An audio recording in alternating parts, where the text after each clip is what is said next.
জাতীয় প্রেস ক্লাবে জিয়া পরিষদ আয়োজিত অনুষ্ঠানে বিএনপির স্থায়ী কমিটির সদস্য আমির খসরু মাহমুদ চৌধুরী বলেন, গণতন্ত্রের বাইরে সরকারের ভিন্ন উদ্দেশ্য থাকলেও সেটা ভালো হবে না।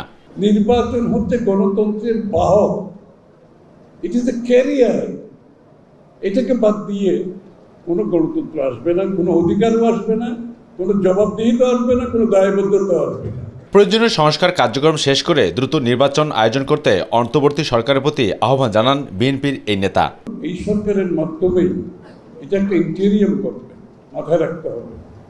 অন্তর্বর্তীকালীন সরকার, এই সরকারের মাধ্যমেই পরবর্তী নির্বাচিত সরকার শান্তিপূর্ণভাবে ক্ষমতা হস্তান্তর করতে হবে। এই জন্য আমরা এই সরকারকে সকলে সমর্থন করে আজকে সরকারকে সহযোগিতা করছি। এদিকে নয়াপল্টনের দলের কেন্দ্রীয় কার্যালয়ে আরাফাত রহমান কোকর 10ম মৃত্যুবার্ষিকী উপলক্ষে আয়োজিত মিলাদ ও দোয়া মাহফিলে দলের সিনিয়র যুগ্ম মহাসচিব রুহুল কবির রিজভী নির্বাচিত সরকার গঠনে এত গড়িমসি কেন এমন প্রশ্ন রাখেন। একটা নির্দিষ্ট সময়ের মধ্যে যে সংস্কারের কথা বলা হয়েছে সেই সংস্কার সম্পূর্ণ করে তারা নির্বাচন দেবে। এখন তারা বলছে যে না, আগে সংস্কার করে এখন কতদিনে সংস্কার শেষ করবেন, কতদিনে নির্বাচন দিবেন। এখন আবার এখানে ঢুকিয়ে দেওয়া হয়েছে যে স্থানীয় সরকার নির্বাচন।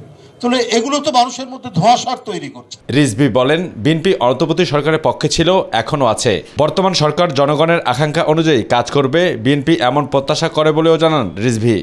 অন্তর্বর্তীকালীন সরকার একটি স্বচ্ছ, অবাধ, নিরপেক্ষ নির্বাচনের ব্যবস্থা করবে। আবু সেদ অপু, মাই টিভি, ঢাকা।